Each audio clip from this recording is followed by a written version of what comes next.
அனைவரும் வணக்கம். சற்று முறையான தகவல். நீங்கள் இட்லி தோசை சாப்பிடுவரா? இதனால வரும் பிரச்சனை என்னென்ன இப்போ பிரீஃபா பார்க்க போறோம்.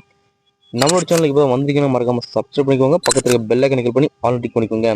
தினமும் இரவில் இட்லி தோசை சாப்பிடுவது சிலருக்கு அஜீரணம், வயிற்றுப்போக்கு, உப்பசம், வாயு போன்ற பிரச்சனைகளை ஏற்படுத்தும்.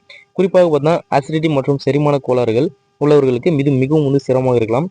நொதிக்க வைக்கப்பட்ட உணவுகள் சில சமயங்களில் இரவு நேரத்தில் செரிமான பாதையில அசௌகரியத்தை ஏற்படுத்தக்கூடும் என்பதால இந்த உணவுகளை இரவுல தவிர்ப்பது நல்லது என்று சொல்லியிருக்காங்க. அதுக்கப்புறம் பார்த்தீங்கன்னா இரவுல இட்லி தோசை சாப்பிடுவதால ஏற்படும் பாதிப்பு என்னன்னு பற்றி பார்த்தீங்கன்னா அஜீரணம் மற்றும் வயிற்று உப்பசம், வாயு தொல்லை, ஆசிடிட்டி அப்படின்ட்டு நிறைய பிரச்சனை இருக்குது. அதில் பார்த்தா குறிப்பாக நொதிக்க வைக்கப்பட்ட உணவுகள் சிலருக்கு வாயு தொல்லை ஏற்படுத்தலாம் அப்படின்னு சொல்லியிருக்காங்க. வயிறு சம்பந்தப்பட்ட பிரச்சனைகள் குறிப்பாக அசிடிட்டி மற்றும் வாயு தொல்லை உள்ளவர்கள் இரவு நேரத்தில் இட்லி தோசை சாப்பிடுவதை தவிர்க்கவும் அப்படின்னு சொல்லியிருக்காங்க.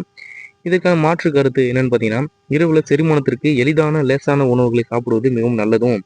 அதுக்கப்புறம் பார்த்தீங்கன்னா மாலை மற்றும் இரவு உணவுகளுக்கு இட்லி தோசைக்கு பதிலாக புரதம் நிறைந்த எளிதாக செரிமானம் ஆகக்கூடிய வேறு உணவுகளை எடுத்துக்கலாம் அப்படின்ட்டு ஒரு முக்கியமான தகவல் எழுதியிருக்காங்க.